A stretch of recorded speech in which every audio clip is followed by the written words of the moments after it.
ఈ పునరుత్థానపు దినమున ప్రభు ఏం చెప్తున్నాడో తెలుసా? అట్టి మరణ వేదనను కూడా నేను కొట్టివేయబోతున్నాను. నేను అంటాను, మరణించడానికి ముందు నువ్వు కొట్టుమిట్టులాడుతున్న వేదన ఒక్కటే కాదు. నిన్ను మరణపు ఆలోచన, చనిపోవాలని ఆలోచన, చనిపోయేంత ఒత్తిడి, చనిపోయేంత బాధ, ఏమండి ఇక బ్రతకకూడదు అనే నిర్ణయానికి వచ్చినంత వేదన నీ గుండెల్లోకి వస్తే ఆ మరణ వేదనను దేవుడు కొట్టివేయబోతున్నాడు.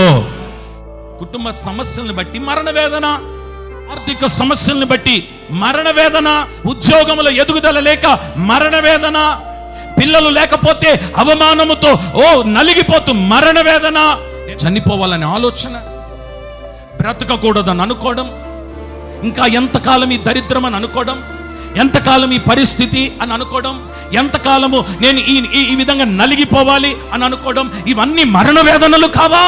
ఈ కుటుంబాన్ని నలుపుతున్న ఈ వేదన, నీ పిల్లల్ని నలుపుతున్న ఈ వేదన, నెమ్మది లేకుండా, సమాధానం లేకుండా, ఏమండి సంతోషంగా లేకుండా, కడుపు నిండా కుటుంబంతో కలిసి భోజనం చేయలేక వేదనతో నలిగిపోతున్నావు. ప్రభు ప్రవచిస్తున్నాడు ఈ సంఘం మీద, మరణ వేదనను నేను కొట్టివేయబోతున్నాను.